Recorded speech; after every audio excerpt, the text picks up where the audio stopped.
We'd love to share whatever we have with as many people as we can.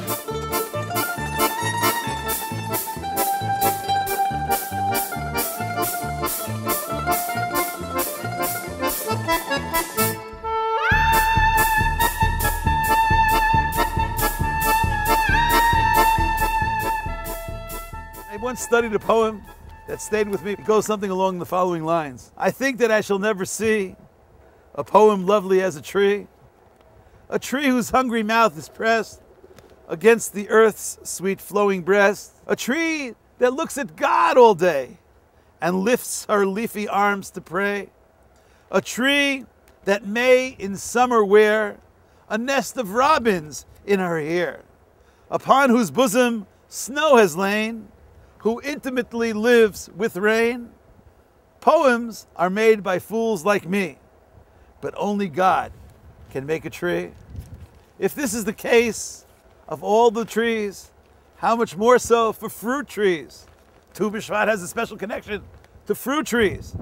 And if this teaching is true of fruit trees all over the world, how much more so for the beautiful, blessed fruit trees of Israel. I'm speaking to you standing near the beautiful trees of Eretz Yisrael, spiritually preparing for the arrival of Tu B'Shvat.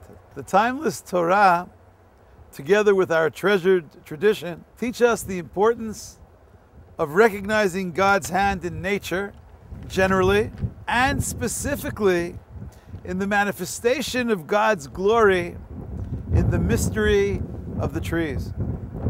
Ra'ah briot tovot v'ilanot tovot omer baruch shekacha lo be'olamo.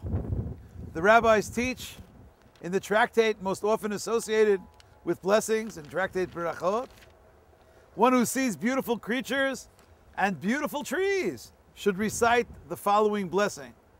Baruch shekacha lo be'olamo. God is the source of blessing, who has created the world with such beautiful creations. In preparation for Tu B'Shvat, I was looking and studying pictures of trees over 200 feet tall, over 61 meters high. Trees living for thousands of years. Trees taller than 30-story buildings. Baruch shekacha lo ba'olamo. The Hebrew word for the forces of nature is numerically equivalent to the Hebrew word for God. Hateva is the same gematria as Elohim. We are enjoined to recite a blessing upon seeing budding and blossoming trees in the beginning of spring. See the Code of Jewish Law, chapter 226, based on the teachings in the Gemara. Hayotze b'mei Nisan v'ra'a ilanot shemotziin perach omer Baruch atah Hashem Elokeinu melech ha'olam shelo chiser ba'olamo klum uvarabo briot tovot v'ilanot tovot lahanot bahem b'nei adam. You are the source of blessing, God, our Lord, King of the universe, who left nothing lacking in the world and created such beautiful creatures, such beautiful trees, to bring pleasure and delight to human beings through them. When we see the trees, we are moved to a closer relationship with HaKadosh Baruch Hu. Several of the commentaries suggest different messages and approaches to a teaching in Pirkei Avot, in the ethics of the fathers, a teaching which seems to belittle the significance of studying the beauty of trees. Rabbi Yaakov teaches if someone is walking on the way and is studying, umafsik mi mishnato v'omer, and then they stop studying and they say, Mana'eh ilan zeh, how beautiful is this tree? Mana'eh nir zeh, how beautiful is this field? How beautiful is this furrow? Ma'aleh alav hakatuv, ki'ilu mitchayev b'nafsho. The Torah considers that particular action as if that person has sinned against their soul. It is a transgression. A transgression? To speak about how beautiful a tree is? To speak about how beautiful a field is?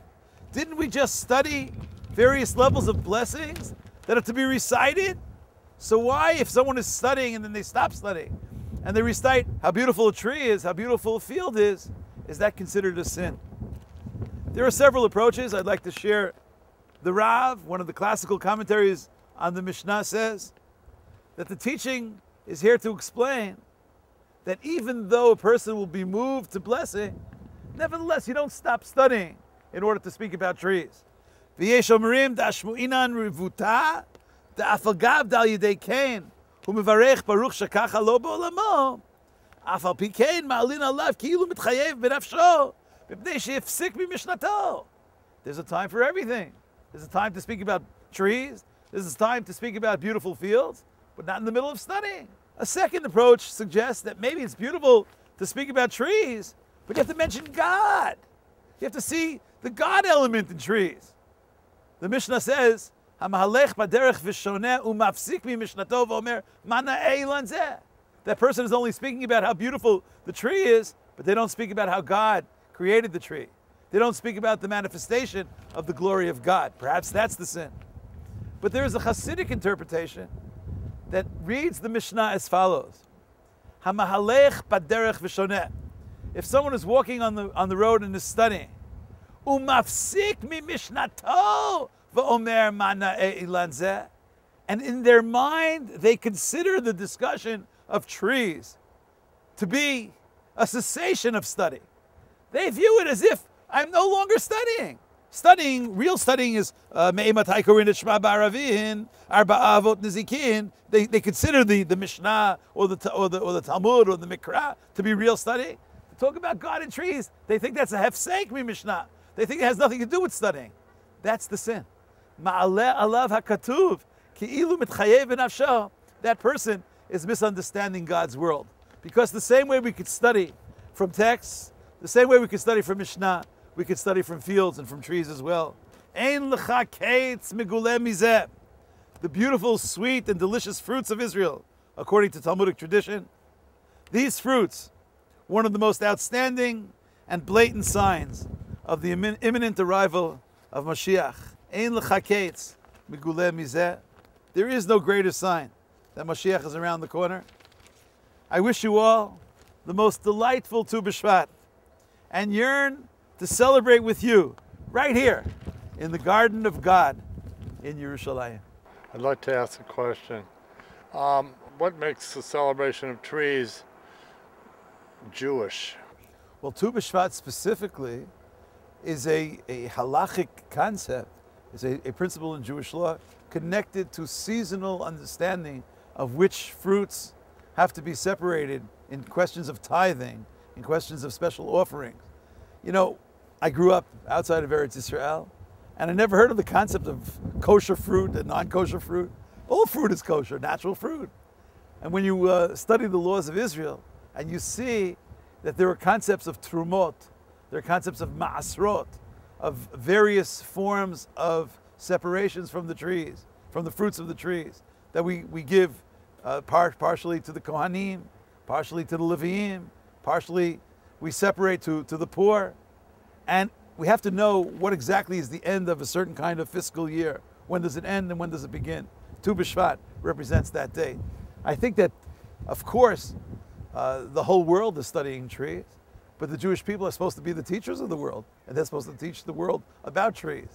And if all the trees of all the world are so beautiful, how much more so the holiness of the trees of Israel? I think that the fruit of Eretz Yisrael, it says in the Bible, I believe in the book of Jeremiah, Va'avi etchem el Eretz Carmel, le'echol piriyah v'tuvah. I brought you to this wonderful land to enjoy its special fruit, its special goodness. There is a difference, qualitatively, between the fruit of all over the world and the holiness of the fruit of Israel. And some of that is connected to the notion of Tu B'Shvat. Thank you. Shalom.